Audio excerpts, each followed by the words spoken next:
पहली बार MSME defence conclave, Jharkhand को defence manufacturing hub बनाने का आह्वान। सरायकेला खरसावां जिला में आत्मनिर्भर भारत अभियान को मजबूती देने और झारखंड के लघु, माध्यम व सूक्ष्म उद्योगों को रक्षा उत्पादन से जोड़ने की दिशा में शुक्रवार को आदित्यपुर ऑटो क्लस्टर में एमएसएफई डिफेंस कॉन्क्लेव 2026 का भव्य आयोजन हुआ। 2 दिवसीय इस राज्य स्तरीय सम्मेलन का उद्घाटन केंद्रीय रक्षा राज्य मंत्री संजय सेठ ने दीप प्रज्वलित कर किया। यह झारखंड में अपनी तरह का पहला डिफेंस कॉन्क्लेव है जिसमें उद्योग, रक्षा क्षेत्र और सरकार के बीच सीधा संवाद स्थापित करने की कोशिश की गई है। उद्घाटन समारोह को संबोधित करते हुए केंद्रीय मंत्री संजय सेठ ने कहा है कि झारखंड खनिज संसाधन, औद्योगिक आधार और कुशल मानव संसाधन से समृद्ध राज्य है। ऐसे में यहाँ डिफेंस कॉरिडोर की स्थापना पूरी तरह संभव है।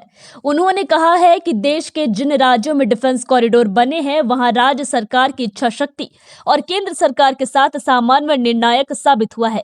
यदि झारखंड सरकार केंद्र के साथ मिलकर आगे बढ़े तो राज्य भी रक्षा उत्पादन के क्षेत्र में नई पहचान बना सकता है। केंद्रीय मंत्री ने रांची में आयोजित स्टिक कार्यक्रम और अन्य डिफेंस आयोजनों का उल्लेख करते हुए कहा है कि इन आयोजनों में बड़ी संख्या में स्टॉल और उद्योगों की भागीदारी राज्य की औद्योगिक क्षमता को दर्शाता है। उन्होंने स्पष्ट किया है कि डिफेंस कॉन्क्लेव में मुख्यमंत्री को आमंत्रित करना किसी तरह का राजनीतिक संकेत नहीं है, बल्कि ये विकास और उद्योगों के लिए साझा प्रयास का हिस्सा है। रक्षा उत्पादन में भारत की उपलब्धियों पर प्रकाश डालते हुए संजय सेठ ने यह भी कहा है कि आजादी के बाद कई दशकों तक भारत रक्षा उपकरणों के लिए आयात पर निर्भर रहा, लेकिन बीते वर्षों में स्थिति तेजी से बदली है। आज भारत 92 से अधिक देशों को रक्षा उपकरणों का निर्यात कर रहा है। सरकार ने रक्षा उत्पादन के लिए 3 लाख करोड़ रुपए का लक्ष्य तय किया है, जबकि चालू वित्त वर्ष में रक्षा बजट लगभग 2 लाख करोड़ रुपए तक पहुंच गया है। उन्होंने कहा है कि इस बजट का बड़ा लाभ देश के एमएसएमई और स्टार्टअप सेक्टर को मिल सकता है।